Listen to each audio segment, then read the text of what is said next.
Hola, sean bienvenidos a su nuevo canal llamado Mundo Horror. En esta ocasión les presentaremos una nueva historia titulada Atrapada en el subterráneo. Así que empecemos. Atrapada en el subterráneo. Paula había bebido más de la cuenta, por lo que aquella noche regresaría temprano a casa. Se sentía bastante mal y muy mareada, pero como era relativamente temprano, decidió que en lugar de gastarse el dinero en un taxi, como hacía habitualmente cuando regresaba de la discoteca, aprovecharía que el metro aún seguía abierto para ahorrarse unos cuantos euros. El trayecto era largo y las pocas personas que viajaban en su vagón parecían tan cansadas como ella. Solo un grupo de amigos que bromeaban al fondo del tren hacían el suficientemente ruido con sus bromas, risas para mantenerla despierta, pero cada vez tenía que luchar con más fuerza para no quedarse dormida. Por desgracia, en la siguiente estación tenía que hacer un transbordo, así que se bajó y tras caminar por los pasillos de la estación, llegó al andén en el que abordaría el metro y aquel le llevaría a casa. El cartel luminoso avisaba que el próximo tren tardaría 6 minutos en llegar, por lo que Paula decidió esperar sentada en uno de los bancos junto al andén. El silencio y la soledad de esa estación provocaron lo inevitable, y a pesar de sus esfuerzos se durmió, y casi sin darse cuenta se recostó en el banco, usándolo como si fuera una cama. Era tan profundo su sueño, provocado por la borrachera, que cuando pasó el último metro de la noche, ni siquiera lo sintió pasar. Hasta pasada más de la 1 de la mañana se despertó.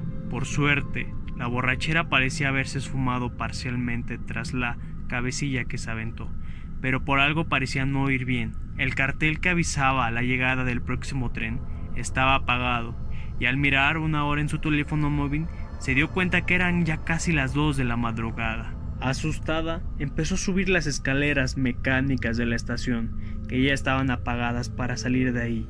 La parada en la que tenía que hacer transbordo era una de las más antiguas, viejas y pequeñas de la ciudad, por lo que la sensación de agobio y miedo eran mucho más intensas. Al llegar a la salida, la peor de sus pesadillas se hizo realidad. Las puertas estaban cerradas y no había nadie en la estación, por lo que por más que gritara, nadie podía escucharla desde la calle.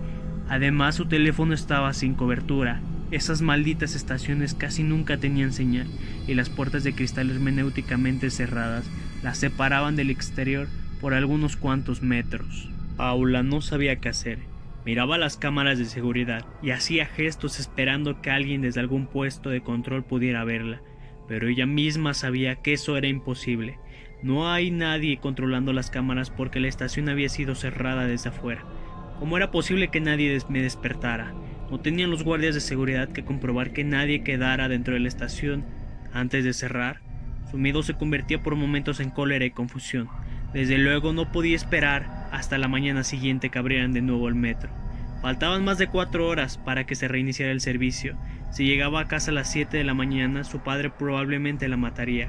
Con la mente aún nublada por el alcohol, decidió que lo mejor que podía hacer era caminar por los rieles del tren hasta la siguiente parada. El camino era oscuro y realmente tétrico, pero sabía que su destino no estaba tan lejos y gracias a la luz del flash de su teléfono podría alumbrar el camino.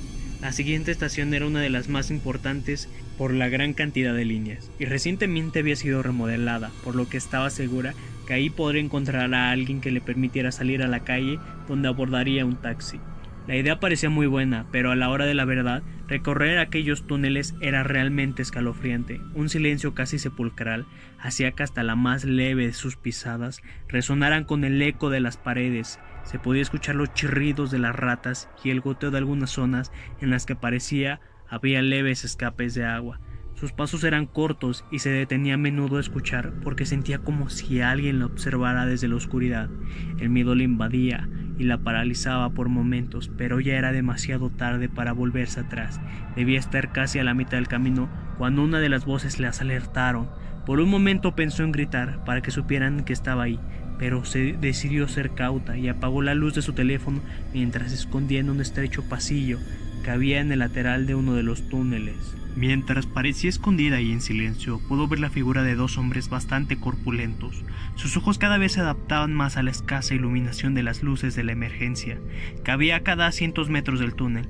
Ambos parecían discutir acaloradamente por un cartón de vino y a escasos metros de donde estaba Paula. Comenzaron los empujones y golpes. El más grande de ellos propinó un puñetazo que tumbó al otro y gloriosamente alzó su trofeo, mientras de un trago se bebió casi la mitad del contenido del cartón de vino. El pequeño enfureció, sacó un cuchillo de la espalda y se lo clavó repetidamente en el cuello del rival. Realmente se ensañó con su cadáver, y a pesar de haber poca luz, Paula pudo ver con claridad cómo tenía toda la cara manchada de sangre. Recogió el poco vino que quedaba y lo tomó de un solo trago.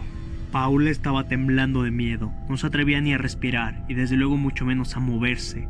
Si estaba lo suficientemente quieta, tal vez el vagabundo asesino se iría de ahí sin verla, pero la casualidad no se quiso liar con ella, y justo cuando el asesino daba la vuelta para marcharse del lugar, la batería del teléfono la delató, e incesantemente un pitido advirtiendo que la carga estaba a punto de agotarse comenzó a sonar, y el vagabundo se giró de inmediato.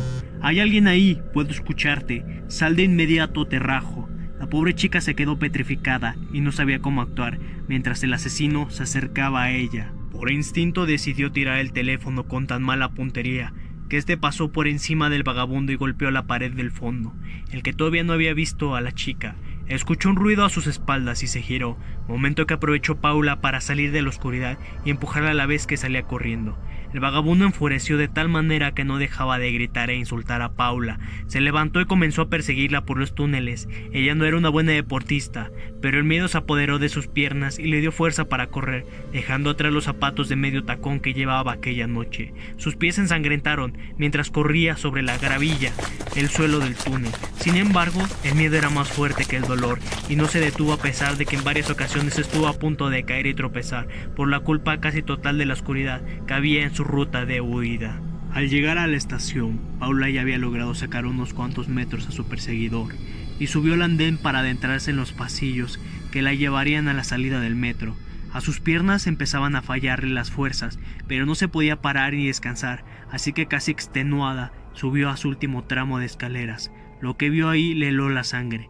La estación estaba igual que la anterior, cerrada y no parecía haber nadie. Comenzó a gritar desesperada y a gesticular más a las cámaras y a golpear las puertas, pero su perseguidor, que conocía a la perfección los horarios y hábitos de los trabajadores del metro, ya había subido las escaleras y había cortado toda ruta de escape posible a Paula.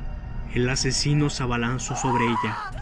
Al día siguiente, los trabajadores se encontraron con un surco de sangre en el que se perdía en la profundidad del túnel.